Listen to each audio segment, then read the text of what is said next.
Nós estamos na nossa série de encerramento do ano, e é uma série que nós demos o nome de Fechando para Balanço, pensando um pouco no fim de ano, com 3 temas que nós estaremos tratando. Começamos na semana passada, falando um pouco sobre a contabilidade dos gastos, do que a gente viveu, como é que foi o ano. E hoje nós vamos falar um pouco sobre planejando o futuro. Mas a gente não vai fazer aqui nenhuma aula de planejamento estratégico, nós não vamos fazer aqui nada técnico, pensando em como é que você pode planejar o futuro, nós não vamos trazer aqui nenhum tipo de pensamento, 5 passos para um futuro de sucesso, 7 ações para que o seu futuro seja abençoado, como plantar e colher a 30, a 60 e a 100 por 1, nós não vamos fazer nada disso. Mas antes de nós começarmos a falar de um planejamento para o futuro, eu preciso falar um pouco sobre o futuro.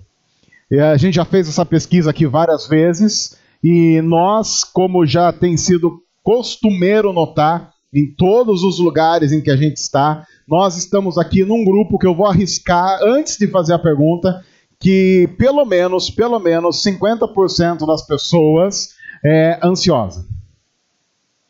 Então só os ansiosos levantem as mãos, por favor. Só os ansiosos, ok, olha aí. Eu acho que eu fui modesto na minha avaliação. Eu acho que nós chegamos a uns 70%, 80%. E alguns, inclusive, não levantaram a mão porque ficaram um pouco ansiosos. Tipo, não vou levantar a mão, estou meio ansioso agora. Porque às vezes só a palavra ansiedade ela já produz algumas coisas, né? Algumas pessoas, você fala de ansiedade, ela já fica com uma taquicardia. Ela já sente um negócio, ela já sente o peito apertando, ela já sente um desconforto. E quando nós falamos sobre futuro, então nós estamos falando sobre um prato cheio para que ansiosos passem mal.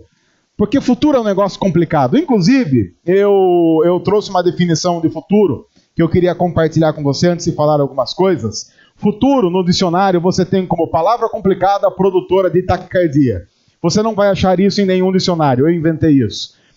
Essa é a minha definição de futuro. Porque quando a gente fala sobre futuro, nós falamos sobre algo com o qual a gente não sabe lidar muito bem. Quer ver só? Amanhã. Que dia é amanhã? Segunda-feira. Isso não lhe preocupa? Você está de férias. Alguns não, mas você está de férias. O que você pretende fazer amanhã nas férias? Caso você não morra. Porque também tem esse negócio aí. Eu não quero zicar nada, não quero gorar ninguém, mas vai que. Porque você para pra pensar. Você pode falar assim, eu tô de férias. Eu conheço um monte de gente, também não quero aqui dar nenhuma... Não é isso, apenas fazendo uma análise. Eu conheço um monte de gente que inventa de ficar doente quando? Nas férias. Na segunda-feira, primeiro começar as férias, fica doente.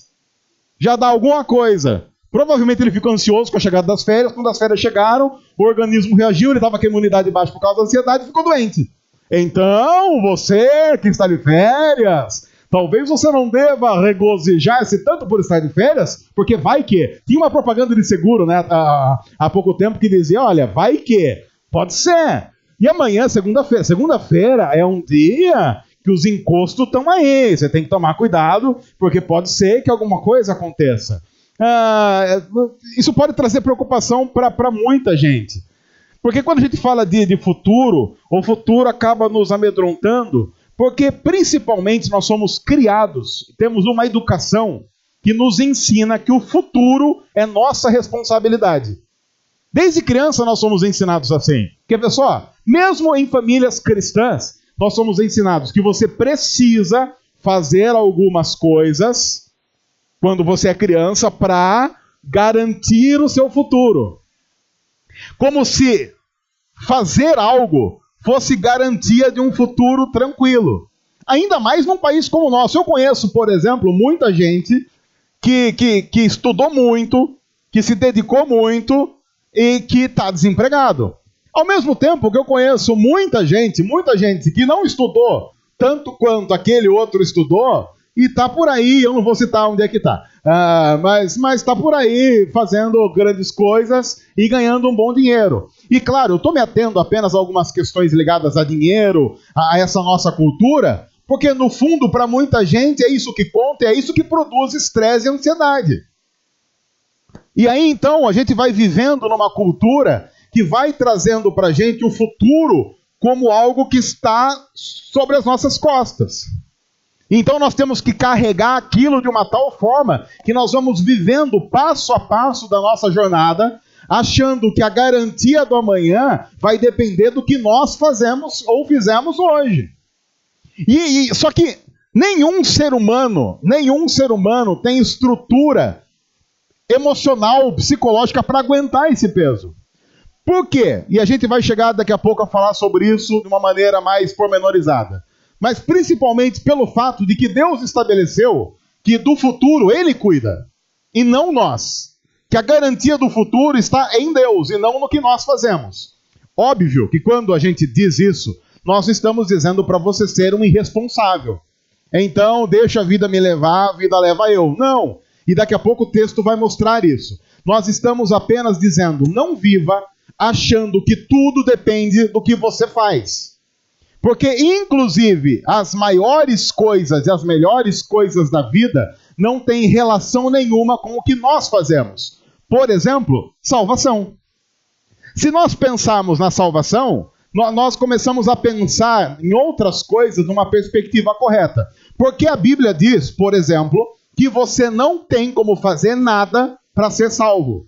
Porque a salvação é algo que Deus nos dá de graça, através do que Cristo fez na cruz, morrendo em nosso lugar, e os nossos pecados sendo imputados nele. Então, talvez a gente deva concordar no ambiente cristão, que a melhor e maior coisa que um ser humano pode ter é a salvação em Jesus. Talvez no ambiente cristão a gente possa dizer isso. Se a maior e melhor coisa que um ser humano pode ter, que é a salvação em Jesus, é de graça e não depende de nós, então talvez nós possamos ou devemos viver um estilo de vida muito mais tranquilo com relação ao amanhã. Até porque um tal Jesus, que aparentemente para nós cristãos é importante, embora a gente diga que é e desvalorize muito do que ele diz no dia a dia, um tal Jesus diz assim, olha, basta cada dia o seu mal. Quando Jesus diz isso, ele está dizendo, você já tem coisas complicadas para lidar hoje. Basta cada dia o seu mal. De uma forma que ele está dizendo, confie que Deus está cuidando do amanhã. Porque no amanhã, Deus já está lá. Mas o futuro nos amedronta porque nós achamos que ele é a nossa responsabilidade e achamos que tudo nele depende do que nós fazemos agora. Isso não é verdade. Não há uma relação de causa e efeito definitiva com o que nós fazemos agora e o que vai acontecer amanhã. Porque sempre pode, no meio do caminho, ter um vai que. E a pergunta sempre é, quem controla esse vai que? Quais são as forças que controlam tudo isso? Como nós não sabemos lidar com isso muito bem, nós até trazemos e tentamos controlar o imponderável no meio da religiosidade. Por exemplo, algumas pessoas creem que se elas orarem do jeito certo e na quantia certa, então inevitavelmente as coisas vão acontecer. Muito embora o próprio Jesus tenha dito que não é pelo nosso muito falar que nós somos ouvidos. Mas quantas vezes você já ouviu alguém dizendo assim, a desgraça aconteceu na sua vida porque você orou pouco. Mas eu já vi desgraça acontecer na vida de gente que ora muito. E muito mesmo. E olha, até quero dizer uma coisa aqui, desculpa dizer com toda a sinceridade. Até as pessoas que oram muito morrem, por exemplo. Morrem, não sei se vocês notou isso. Quando nós falamos de planejar o futuro, nós estamos falando de juntar as nossas forças e fazer o nosso melhor, porque fazendo o nosso melhor, nós teremos garantia de sucesso. Nós precisamos inverter um pouco o processo. Nós queremos fazer o nosso melhor, porque nós amamos o que fazemos, principalmente quando falamos do reino. Nós queremos fazer o nosso melhor para Jesus, não porque isso garante alguma coisa, mas porque tudo que nós precisávamos já está garantido na cruz. Nós queremos fazer o nosso melhor e planejar o melhor para Deus, Não porque nós queremos que Deus olhe para a gente e fale assim, puxa vida, eu tenho que abençoar isso daí, porque eles planejaram de um jeito tão bom que eu vou dar a minha chancela. É o selo Deus de qualidade. Não, a gente não quer planejar de uma tal forma que Deus olhe para a gente e diga, esse tem o meu selo de qualidade, selo Jesus de qualidade. Ele dá um carimbado com uma cruz e fala, agora vai. Não, nós queremos planejar a partir de perspectivas bíblicas, porque nós cremos que Deus já está nos conduzindo na história e nós queremos fazer parte da história que Deus já está conduzindo. Não trazendo um estresse desnecessário sobre nós, porque nós cremos que Deus está no controle de todas as coisas. Mas para explicar um pouco isso, eu preciso ir para o texto bíblico, e eu escolhi um texto muito conhecido, e como todo texto conhecido, muito não praticado. Esse é um daqueles textos que a gente pode pôr na mesma conta do Salmo 23, versículo 1. E quem aqui é cristão há mais de um ano, e eu falo do Salmo 23, versículo 1, consegue recitar com muita tranquilidade o Salmo 23, versículo 1, que diz o quê? O Senhor é meu pastor e nada me faltará. Esse é um dos textos mais conhecidos da Bíblia, mas provavelmente um dos menos praticados. Porque uma coisa é você dizer assim, o Senhor é meu pastor e nada me faltará. Outra coisa completamente diferente é conseguir viver dia a dia debaixo disso. Porque veja, eu acabei de fazer uma pesquisa na qual eu me incluo, em que uma grande parte da igreja de Jesus é o quê? Ansiosa. Essa mesma igreja, que é ansiosa, que reconhece que na Bíblia está escrito, Salmo 23, versículo 1, o Senhor é meu pastor e nada me faltará. Eu não sei quanto você, mas essas coisas, uma coisa não bate com a outra. E é isso que diz mais ou menos o texto que a gente vai ler, de Provérbios 16, do versículo 1 ao 3, que diz assim: ao homem pertencem os planos do coração. Bom, deixa eu dizer algo antes de continuar. A Bíblia não está dizendo que planejar é pecado, a Bíblia não está dizendo que planejar é ruim, e a Bíblia não está dizendo que fazer qualquer tipo de planejamento é algo que você não deve fazer. Não. A Bíblia está dizendo, o ser humano inevitavelmente planeja. Então, quem está de férias aqui, por exemplo, está planejando alguma coisa. E quem não está de férias também está planejando algo. Planejar é inerente ao ser humano, faz parte de ser humano. E a Bíblia não nega isso. Tanto é que a Bíblia diz, o coração do homem faz planos. Naturalmente o ser humano é assim. E a Bíblia não diz, não faça planos. A Bíblia diz, faça planos a partir de uma outra perspectiva. Você tem isso, por exemplo, numa carta lá do Novo Testamento, mais para o fim da Bíblia, que é uma carta de Tiago. Lá em Tiago está escrito assim, olha, você que está planejando ir para tal lugar e fazer negócio, vender, comprar, antes, ele diz assim, não faça o plano. Ele diz assim, antes de planejar se você vai ou não vai fazer isso, compreenda se é a vontade de Deus que você vai fazer isso. Se você entender que é a vontade de Deus, então você vai e faz. Se você entender que não é, você não deve fazer. Então veja, Tiago, assim como Provérbios 16, está trabalhando na seguinte sequência. Você precisa saber qual é a vontade de Deus e planejar a partir da vontade de Deus. E não o contrário, como costumeiramente a gente faz. A gente planeja, coloca tudo no papel, e depois, como a gente é crente, depois de colocar tudo no papel, o que a gente faz? A gente diz assim, Deus está aqui, plano, projeto, tudo que nós pensamos, agora nós precisamos de uma rubrica. Então dá para o Senhor dar uma rubricada aí para a gente? Geralmente é assim que nós fazemos. Geralmente nós oramos depois do planejamento pronto para que Deus abençoe o nosso planejamento. Tanto Tiago como Provérbios estão dizendo assim, você pode planejar. Ninguém está dizendo que você não pode. Ninguém está dizendo que você não deve ter planejamento na sua vida e a igreja não deve ter planos para 2018. Mas lembre-se sempre ao planejar. Ao homem pertencem os planos do coração, mas do Senhor vem a resposta da língua. E quando o texto diz isso, ele está querendo dizer o seguinte, o seja feito, ou vai acontecer, ou está decretado, não pertence ao ser humano, pertence a Deus. É Deus que no final vai dizer, isso vai acontecer ou isso não vai acontecer. Se nós pensarmos bem nas implicações disso, nós vamos compreender o quanto isso traz paz. Porque imagine que você planeja alguma coisa. Então você planejou algo, mas você planejou dizendo assim: Deus, eu estou debaixo da tua vontade, faz o que o Senhor quiser, e o que o Senhor quiser para mim está muito bom. Então imagine que você aí planejou, e aquilo que você planejou deu muito errado. Deu tudo errado. Qual vai ser a sua postura se você crê que Deus está no controle de todas as coisas? Você não vai entender aquele mal, em tese, como algo ruim.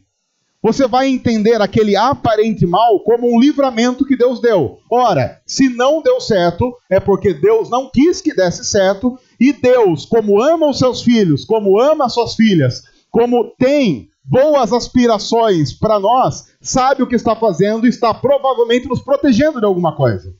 Então, não tem como você ficar amargurado numa relação de planejamento do futuro com Deus. E se você planejar e as coisas funcionarem, você não vai ser tomado pelo orgulho de quem acha que é bom no riscado de fazer planejamento. Porque você vai compreender que se deu certo, se funcionou, foi porque Deus assim quis. Então, no fim, toda a glória vai ser dada a Ele. E se nada der certo, nós não nos amarguraremos contra Ele. E assim o nosso coração estará preservado. Veja como planejar na perspectiva correta faz toda a diferença.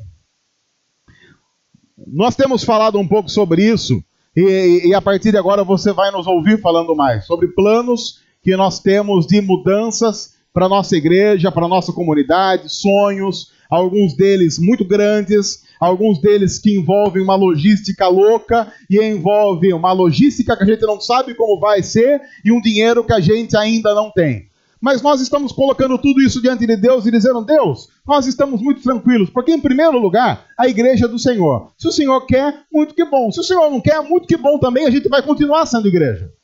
Isso faz com que a gente, ao estar no meio de um planejamento, não tenha que perder o sono. Por quê? Porque eu posso crer na Bíblia que diz que eu posso me deitar em paz, seguro, em segurança, porque o Senhor está no controle de todas as coisas. Por que eu posso dormir em segurança? Porque a Bíblia diz que aquele que me guarda não dorme. Lembra quando você era criança e você tinha, sei lá, um sonho feio? Você tinha lá um sonho ruim, um sonho feio, um pesadelo. Quando a gente é criança e tem um pesadelo, o que a gente faz? A gente corre para a cama dos pais. E aí você fala assim: posso deitar com vocês? Aí você deita ali no meio dos pais. Por quê? Porque você pensa assim, eu lembro de pensar assim: eu estando aqui, mesmo que o mal chegar, não tem problema, porque os meus pais estão acordados, eles vão dar um jeito. Então você tem essa sensação. Se tem alguém ali olhando que não vai dormir, então você fica mais tranquilo, você fica sossegado. É exatamente a mesma postura que nós podemos ter diante de Deus. Deus não dorme, Deus não descansa, Ele guarda os seus e o nosso planejamento está nas mãos dEle. Eu estou dizendo isso porque há um tempo atrás eu disse que 2018 tem tudo. Semana passada eu disse que 2018 tem tudo para ser um ano complicado. Em todas as perspectivas, políticas, econômicas, todas. Mas uma coisa que nós não podemos esquecer: Deus já está em 2018. Porque se Deus é atemporal, como só Deus pode ser, Deus não está esperando 2018 chegar. Ele já está lá. Então quando 2018 chegar, não vai pegar Deus de surpresa. Deus já sabe, Deus já está lá. E aí, inevitavelmente, nós devemos querer descansar nos braços daquele que sabe todas as coisas. Mas o texto continua: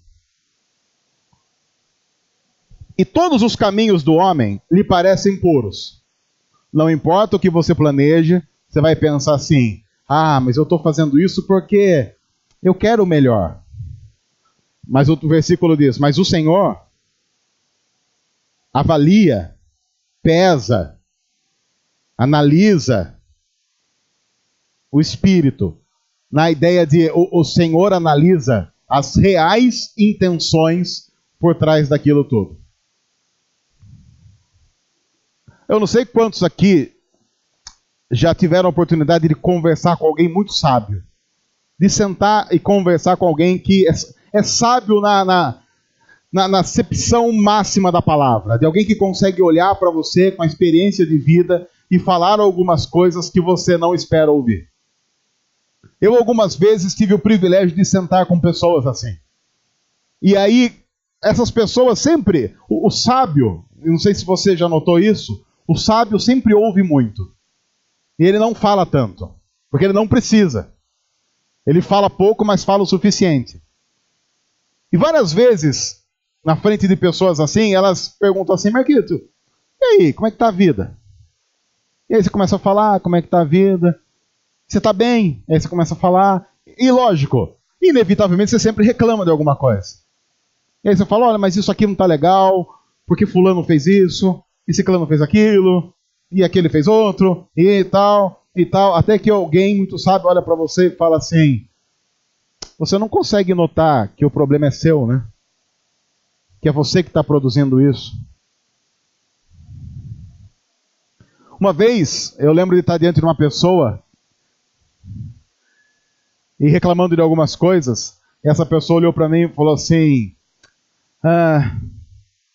você tem a noção que só Deus é Deus, né? Claro que eu tenho noção que só Deus é Deus. Até porque eu sou pastor.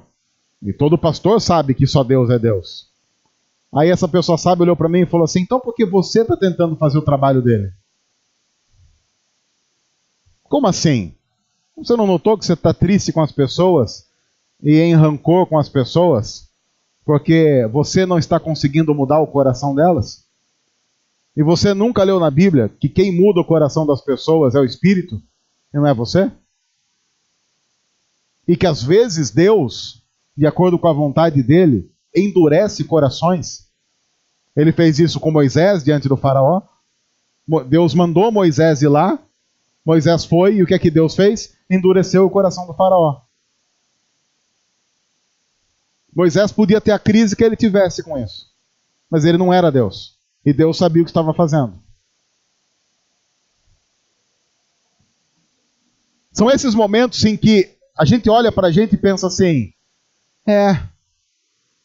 as minhas motivações, mesmo que com a propaganda de motivações cristãs em prol da igreja, podem estar sendo contaminadas pelo pecado dentro da gente. Mas Deus tem a capacidade de avaliar isso. E Deus tendo a capacidade de avaliar isso, quando olha para nossos projetos, para o nosso planejamento, leva isso em conta. É interessante como Jesus trata isso no Sermão do Monte. No Sermão do Monte, por exemplo, quando Jesus vai falar de esmola, ele diz assim: e que sua mão direita não sabe o que faz a esquerda, não sabe o que faz a esquerda. Eu acho isso interessante porque eu esperaria que Jesus dissesse assim: olha, quando você for dar esmola, não fique fazendo para que o outro veja. Não faça algo para que o seu vizinho veja, para que o seu parente veja, para que o cara na praça veja. Ele não diz isso. Ele diz: não faça algo que a sua mão direita saiba o que está fazendo a esquerda sabe o que está fazendo a direita. O que Jesus está dizendo? Se você fizer algo para se auto-justificar, você está fazendo algo para si mesmo, e isso é egoísmo. Se você está fazendo algo para o outro, pensando em si mesmo, isso diante do cristianismo não é legítimo. Porque no cristianismo nós amamos o próximo pelo que o próximo é. E não para poder ajudar o próximo e colocar a cabeça no travesseiro e dormir bem à noite. Porque nós não podemos usar o próximo como um comprimido que vai fazer a gente dormir melhor. Às vezes a gente faz do próximo uma melatonina. Uma melatonina para dormir bem. Eu ajudo, e como eu me sinto bem ajudando o próximo, então eu vou voltar para casa feliz. E vou dizer que eu fiz isso por causa do amor cristão que eu tenho pelo outro. Às vezes isso é mentira. Às vezes eu estou fazendo apenas porque eu sou egoísta e eu sei que ajudando o próximo eu vou me sentir bem. E se eu não me sentisse bem fazendo isso, nunca faria. Agora, o interessante é você notar que Deus sabe todas essas coisas. E a Bíblia diz: todos os caminhos do homem, todos os planos, todo pensamento, toda estratégia pode parecer para esse ser humano algo muito puro, mas o Senhor vai avaliar o espírito, o Senhor vai avaliar as motivações. Isso faz com que a gente tenha muita tranquilidade de poder dizer: Deus, nossa igreja tem planos para 2018, mas avalie o coração da gente. E se a gente vai chegar lá e o nosso coração vai estar ruim por causa disso, não deixa a gente chegar lá. Se a gente sonha em construir um castelo, mas o castelo vai roubar o nosso coração, Deus, arrebenta o nosso castelo. Mas se nós formos chegar lá e glorificarmos ao Senhor, fazendo aquilo que nós queremos planejar para o Senhor, então nós queremos glorificar a Jesus com isso. Mas não deixa, Senhor, que os nossos sonhos se transformem com o tempo nos grandes pesadelos. Porque a gente precisa reconhecer, eu estava conversando com o irmão hoje, depois do culto da manhã, sobre esse assunto, falando quantas vezes uma das grandes maldições da vida do ser humano pode ser Deus dizer: eu vou atender todas as suas orações. Já imaginaram se Deus tivesse atendido todas as nossas orações? Deixa eu perguntar uma coisa: se Deus tivesse atendido todas as suas orações, está casado com quem? Eu vou dizer que se Deus tivesse atendido as nossas orações, muita gente aqui ia estar muito mal casado. Ai, muito mal. Ai, Senhor, abençoa lá para que aquela irmã veja eu. E às vezes a gente encontra a irmã na rua e fala: graças a Deus que o Senhor a tornou cega. Que olha, que coisa, ai, vou te dizer.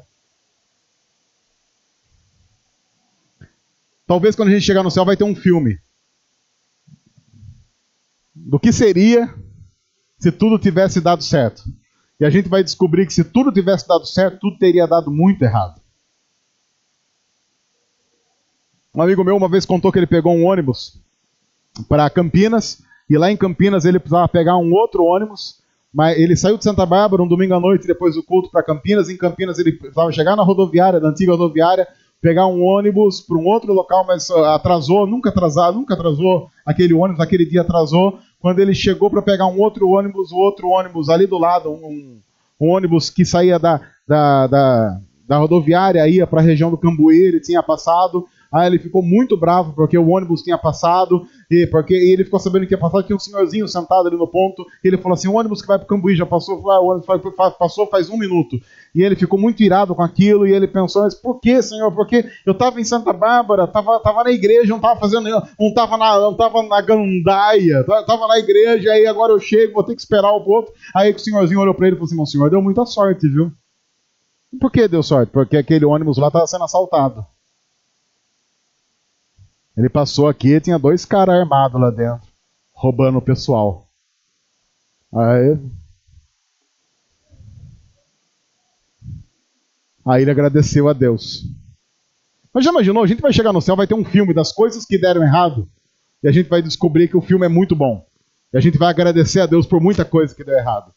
Porque muita coisa que deu errado só deu errado porque o Senhor estava livrando a gente. E quando a gente vai planejar, a gente tem que pensar que o imponderável não tem a ver com azar. Muitas vezes o imponderável tem a ver com bênção de Deus sobre nós, e não azar. O texto continua: então, consagre ao Senhor tudo o que você faz, e os seus planos serão bem-sucedidos.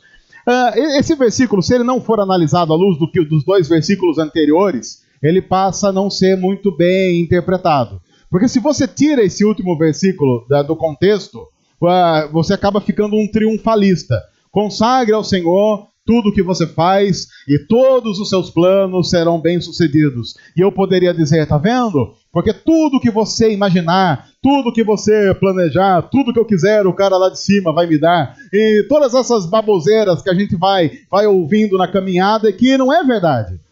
Veja, o texto está num contexto, e aí ele diz: e se você compreender isso, você inevitavelmente vai consagrar todos os seus planos a Deus. Vai consagrar como? Você vai pensar o planejamento da sua vida e da sua caminhada a partir do que Deus quer. Mais importante para você vai ser o que Deus quer.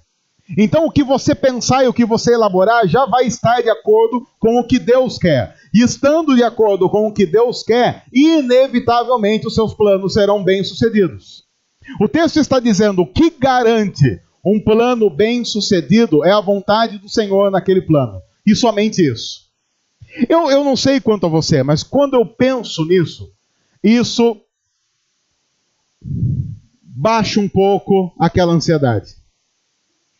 Baixa um pouco o estresse. Porque, como eu disse no começo, nós estamos numa cultura que vai dizer o quê? Depende de você. Depende de você. Então capricha. Faz o seu melhor. Trabalhe, sei lá, 16, 17, 18 horas por dia para garantir o seu sustento. Embora a Bíblia diz, de uma maneira muito interessante, e eu acho até um versículo engraçado, a Bíblia diz que aqueles a quem Deus ama, Deus dá o que eles precisam enquanto eles dormem.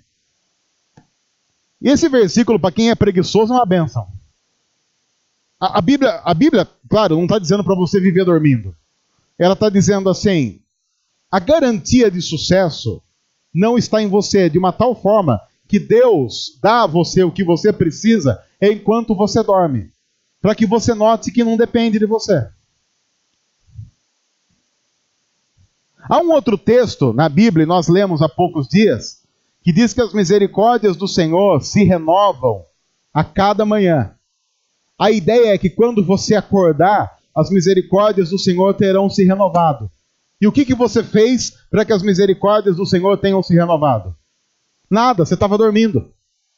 Você acordou e as misericórdias do Senhor estão renovadas. E a ideia do texto é exatamente isso. Enquanto você estava dormindo, Deus estava renovando tudo, para que você note que não depende de você. E isso, inclusive, dá uma tranquilidade, porque faz com que a gente, então, faça o que precisa ser feito, não com o peso de que depende de nós para que funcione, porque não depende. Isso tira o peso, como eu disse, das nossas orações, porque não tem oração mágica, tem oração. Às vezes eu encontro gente dizendo assim, eu não oro porque eu não sei orar. Mas quando alguma pessoa diz assim, eu estou entendendo o que ela está dizendo, que ela não sabe construir um discurso que aparentemente funciona mais do que uma fala infantil. Mas será que Deus não compreende, às vezes, um sussurro? E se esse sussurro é legitimado por um coração convertido, esse sussurro não tem diante de Deus muito mais palavras do que um discurso de quem tem um coração muito ruim?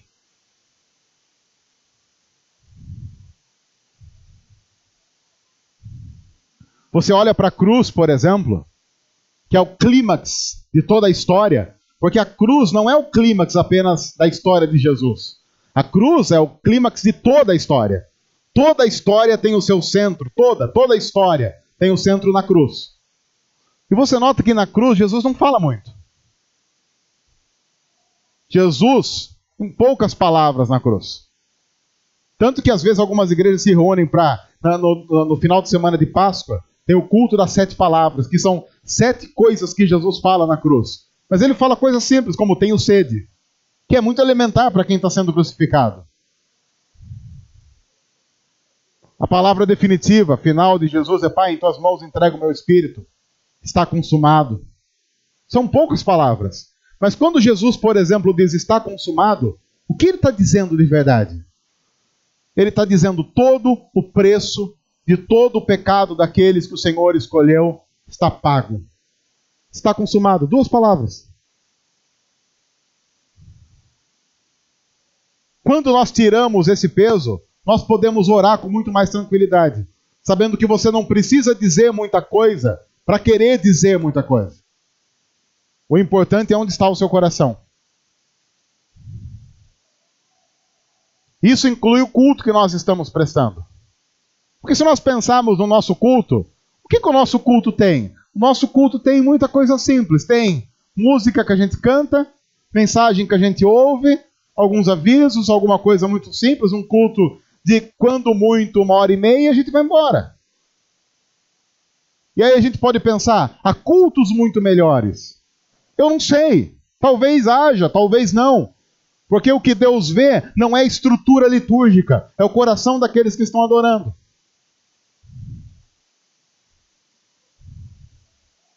O que nós precisamos é ter olhos para notar e ver o quanto Deus tem estado conosco. E eu disse isso de manhã, eu quero terminar dizendo isso à noite. Algo que a gente sempre diz, mas a gente sempre precisa repetir. Nós vamos planejar o futuro, mas nós precisamos fazer isso na consciência da misericórdia de Deus cuidando de nós. Nós vamos sair daqui. Quantos aqui sabem o que vão jantar hoje? Alguém aqui sabe o que vai jantar? Já está tudo planejado, do tipo, eu sei o que vou jantar? Ou você vai naquela coisa assim, vamos ver o que dá depois? Vamos ver. Vai depender da fome e da vontade. Isso é muito interessante porque nós somos uma igreja, nós estamos aqui reunidos, e nós somos tão abençoados por Deus, que a gente tem a opção de escolha do que vai comer. A gente pode escolher.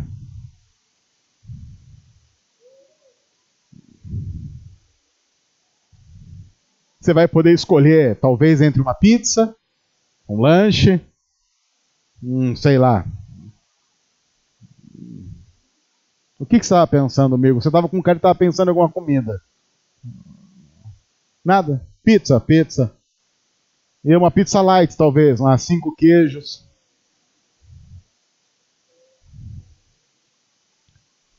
Um pouco antes da gente vir para cá, a gente pôde pensar na combinação da nossa roupa. Qual calça a gente queria vestir? Ou qual bermuda? Ou qual vestido? Ou qual blusinha? E com o que, diante das várias opções, aquilo combinaria? Depois de ter tomado um banho, quente se a gente quisesse, gelado se a gente quisesse, talvez escolhido inclusive a fragrância do sabonete que a gente iria usar.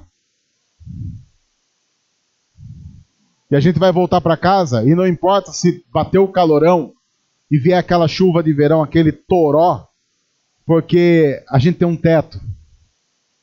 E a gente vai dormir tranquilo. Nós somos aqueles tão privilegiados que a gente não precisa torcer para que não chova para poder dormir. Como muita gente nesse mundo, que se chove não tem como dormir. A gente até torce para chover para poder dormir com o barulhinho de chuva na janela.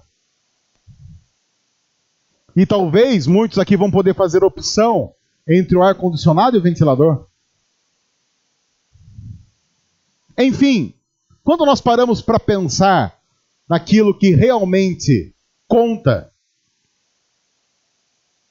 o estresse, a ansiedade já não faz muito sentido. Porque o nosso Deus não é um Deus que vai cuidar de nós. Ele já está demonstrando isso. Nós é que muitas vezes não temos olhos para ver, não temos ouvidos para ouvir e não temos coração para reconhecer. O que nós precisamos é olhar para a Bíblia, olhar para o texto e saber, Deus, o futuro está aí. Nós estamos planejando o futuro. Mas Deus, faz com que a gente fique muito tranquilo com isso. Porque se as coisas acontecerem, que elas aconteçam para a glória de Jesus. E se não acontecerem, que não aconteçam para a glória de Jesus. Mas que no final a gente viva de uma tal forma que o teu nome seja glorificado em tudo. Toda a glória, em todo momento, somente ao nosso Deus. Eu sei, irmãos e irmãs, que isso é muito complicado. E eu sei que amanhã eu vou acordar e todos os elementos que vão tentar produzir ansiedade em mim vão estar presentes, vão estar ali na prateleira, esperando para serem usados. Mas que Deus nos ajude a quebrar um por um deles em nome de Jesus. Que o Senhor nos ajude, que o Senhor nos cure e que o Senhor restabeleça a nossa confiança plena nele, para a glória de Jesus. Deus, obrigado por tua palavra, que nos desafia a viver uma vida aparentemente impossível no mundo como o nosso, mas possível porque a tua palavra diz que é possível. E que nós aprendamos, como diz a tua palavra, a colocar toda a nossa ansiedade diante do Senhor, porque o Senhor tem cuidado de nós, e o Senhor tem demonstrado esse cuidado dia após dia. Nós pedimos isso, Pai, e entregamos nossa vida em tuas mãos, em nome de Jesus. Amém.